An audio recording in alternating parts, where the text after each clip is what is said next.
In 1324, a man crossed the Sahara Desert with so much gold that he accidentally broke the economy of an entire continent. Not as an act of war, not as a conquest, just by passing through. His name was Mansa Musa, emperor of the Mali Empire, the most powerful ruler in the world at the time. Most people in Europe had never heard his name. Born around 1280, he came to power in 1312 through one of the strangest transitions in the history of monarchy. His predecessor, Abu Bakr II, was obsessed with a question: what lay beyond the Atlantic Ocean?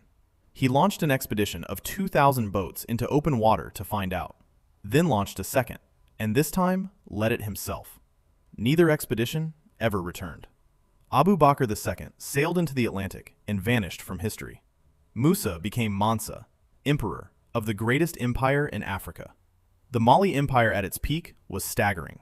It stretched across what is now Mali, Senegal, Guinea, the Gambia, Burkina Faso, and Niger. It controlled the two most valuable commodities in the medieval world, gold and salt. The Bambouk and Bure goldfields alone produced more gold than anywhere else on Earth. Musa sat at the center of a trade network that fed wealth into North Africa, the Middle East, and Europe. Historians regard him as the wealthiest individual in all of recorded human history. Not adjusted for inflation, not per capita, wealthiest ever. In 1324, Musa made his Hajj, the pilgrimage to Mecca required of every Muslim. He did not travel quietly. His entourage numbered in the tens of thousands: soldiers, heralds, merchants, scholars, enslaved attendants. 80 camels, each carrying 300 pounds of gold dust. Hundreds of mules carrying more. His wives traveled with their own retinues. The caravan stretched so far across the desert it took hours to pass any fixed point.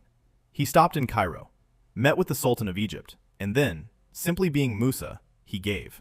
Gold to the poor, gold to officials, gold to merchants, gold to mosques. He handed it away in quantities so vast and so casually that the gold supply of Egypt, North Africa, and the Arabian Peninsula was fundamentally disrupted. Gold prices across the Mediterranean collapsed. Inflation followed.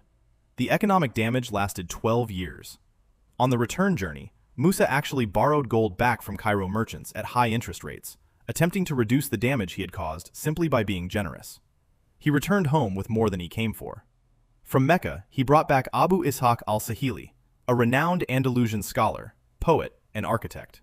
He commissioned him to build mosques and madrasas across the empire. The Jinga Rebber Mosque in Timbuktu, completed in 1327, still stands today. Under Musa, Timbuktu became something the world had not yet produced in that region: a true center of Islamic scholarship. The Sankore Mosque and University drew students and scholars from across Africa and the Arab world. At its height, Sankore held tens of thousands of manuscripts. Timbuktu had more books in circulation than any city in Sub-Saharan Africa had ever seen. He had turned a trading city into a seat of civilization. Mansa Musa died around 1337. The exact circumstances, as with so much of his life outside the pilgrimage, were not recorded in the way a European monarch's death would have been. He was gone. And without his hand at the center, the Mali Empire began its slow fragmentation. But the Catalan Atlas of 1375, one of the great medieval maps of the world, shows a figure seated on a golden throne in the heart of Africa, holding a golden scepter, a golden crown on his head. The mapmakers had never met him. He was already legend. Like, subscribe, and hit the bell. And drop a comment. Who should we cover next? One life, one story, history.